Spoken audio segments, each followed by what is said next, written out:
retirement album.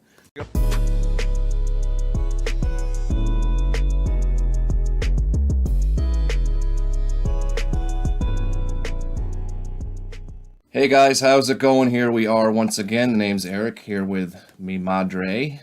Me mommy. Mommy, for you wrestling fans. Not that kind of mommy, but you know what I mean. But checking out some more music today, and I can't really keep anybody in suspense because it's immediately on the screen here, but we're going back to some Jay-Z. Somehow or another, we managed to do all of last year and then into this year before we finally heard a Jay-Z song, which was recently. You probably remember what it was, right? It was a Timbaland, our Timbaland theme. It was Dirt Off Your Shoulder. Oh, yeah. Yeah, the one that we didn't really care for that one much. We'll see if that changes this time around. But we're going to be checking out the song December 4th. This is off of the same album that Dirt Off Your Shoulder was. This is the Black Album, which was his retirement album, which didn't really happen because obviously it was 20 years ago, and he's put out more albums since then. And this is one of the better intros to a hip-hop album you'll ever hear. So you can see it says featuring Gloria Carter. That's his mom. So she's going to be talking about some of his life stuff. Just, you know, she doesn't do like rap or anything like that. She's just going to be talking. And then it will go into his verses, and he's going to do verses basically about what she's talking about. But again, this one is December 4th, the intro to the Black Album. And I'm pretty sure this one is produced by Just Blaze, who we've heard a few times, like Usher, and I don't even remember which other ones at this point. But let's go ahead and check it out, and we'll see if you like this one any better than Dirt Off Your Shoulder. This is not like a party song.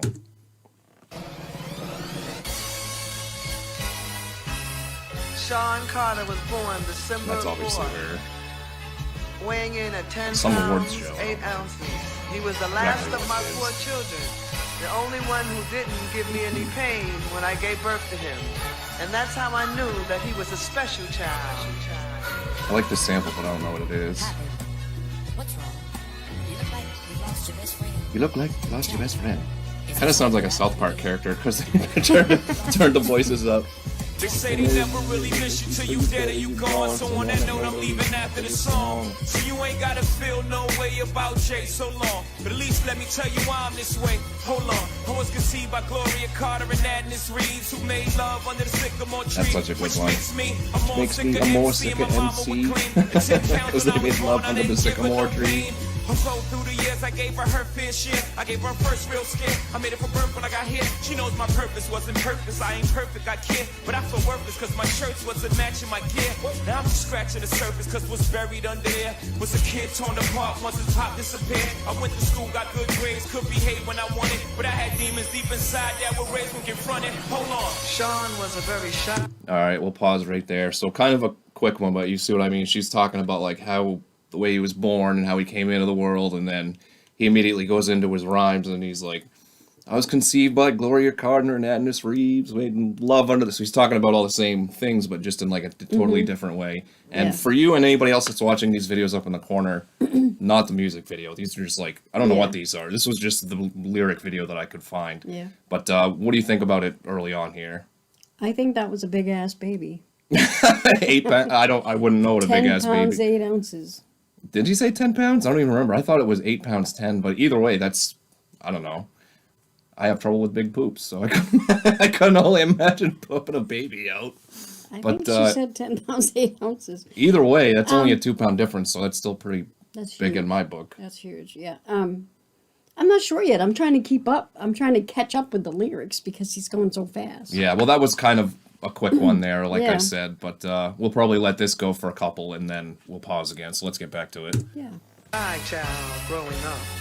He was into sports. Now it's into his growing up Funny stories. phase. At 4, he taught himself how to ride a bike. A 2-wheel at I that. have no idea what this Isn't that sample special? is. But I noticed a change in him when me and my husband broke up. Now the teachers couldn't reach me and my mama couldn't beat me hard enough to match the pain of my pop not seeing me. So with that disdain in my membrane. Got on my pimp game, fuck the world. My defense I'm like came. insane in the Came and membrane. introduced me to the game. Spanish Jose introduced me to Kane. I'm a hustler now. My gear is in and I'm in the in crowd. And all the wavy light skinned girls are loving me now. My self-esteem went through the roof, man. I got my swag. Got a vocal from this girl when the man got back. Plus I hit my mama with cash from a show that I had. Supposedly knowing nobody paid jazz whack ass. I'm getting ahead of myself by the way I could rap. That gets second to me moving is crack. Give me a second, I swear. I would say about my rap career. The 96 came, niggas, I'm here. Goodbye. Sean used to be in the Now he's kitchen, talking about beating on the how he table got into and selling rapping drugs and rap was and, secondary. the wee hours of the morning. Now she's And talking then I about brought like him how she boombox. first heard about him And getting his into sisters and music. brothers said that he would drive them nuts. But Boombox. that was my way. Kids even know what a Close to boombox me is? and out of trouble. Goodbye to the game, all the spoils, the adrenaline rush. Your blood boils, you in a spot knowing cops can rush. Yeah, you in the drop, you so easy to touch. No 2 days are alike, except the first and 15 pretty much.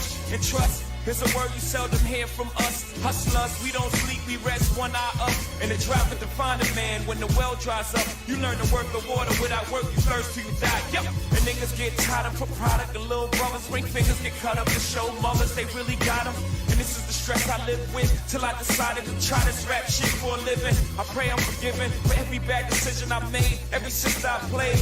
Cause I'm still paranoid to this day, and it's nobody's fault. I made the decisions I made. This is the life I chose, or rather the life that chose me. And you can't respect that, your whole perspective is whack. Maybe you love me when I fade to black.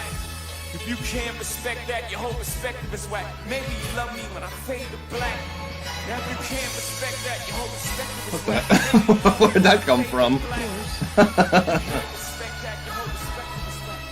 Oh, there's no more lyrics anyways. Alright, so we'll pause it there. So you got to hear a couple more verses there, but you see like kind of where they were going with it. She talked about his birth, and then he rapped about it, and then she talked about, you know, him growing up, and then she noticed him changing when her and his dad split up, and so he talked about how he got into selling drugs and rap was secondary.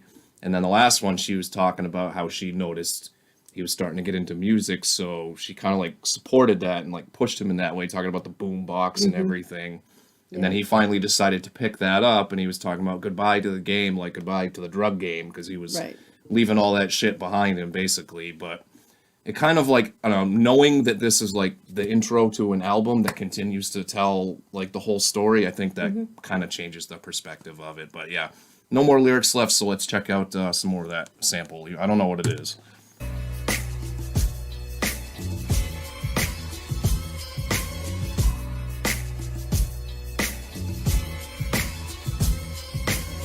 Crazy to think that he's even 53. He's probably older than that now.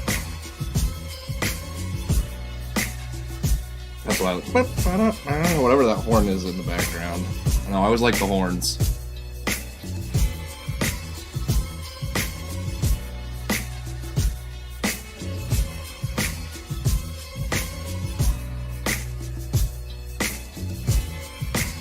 Yeah, I didn't know it had all this at the end of it. I didn't vet it that well. I usually never do. Alright, so that is the end of December 4th by Jay-Z from the Black Album. Overall, what did you think about that? I think it's neat how he took the perspective of his mother and then paired it to what? Well, of course, he didn't know about the younger stuff. Yeah. Pulling the information from her. I think it's cool. He was kind of like showing her side of things, what she's seeing him going through, and he was talking about it from first person perspective, what he was all going through. I think like I said, one of the better intros to an hip-hop album that I would say anyways, in my opinion anyways, but this is my favorite hip-hop album of all time. It's just, the whole thing is just waves and flows so well, and like I said, it was supposed to be a retirement album, so it was like a really big deal when this one came out. It was When did massively. you say this was? This is 2003. Oh, jeez. He's done at least, God, what was after that? He did like, I forget, the Kingdom Come, I think, was the return, and then he did Blueprint 3, and then he did one with Kanye, and then he did 440. He's done like probably 5 since then, so yeah. But basically he retired and then became the president of Def Jam. So he took, I don't know that he took Russell Simmons' job, I'm not sure of that. I don't know if he did, but basically he became the head of Def Jam, essentially is what happened. And then, yeah, eventually came back. But what a great album, and I really like that song there. And I'd say you definitely like that one better than Dirt Off Your Shoulder. No, So yeah. there will be some other great Jay-Z stuff to come. We've barely touched the surface on him, and he's my favorite rapper ever. So you guys will have that to look forward to here in the future. But if you like this video, make sure you hit that thumbs up and, of course, subscribe as well. We're just going to keep plugging away at some random songs. We'll start to get... I don't know if the next one I'd call a party song, but it would be more closer to that lines. So perhaps you'll be seeing Mom doing a little Diddy Bop here on the next video. But until then, enjoy the rest of your night, guys, and we'll see you again real soon.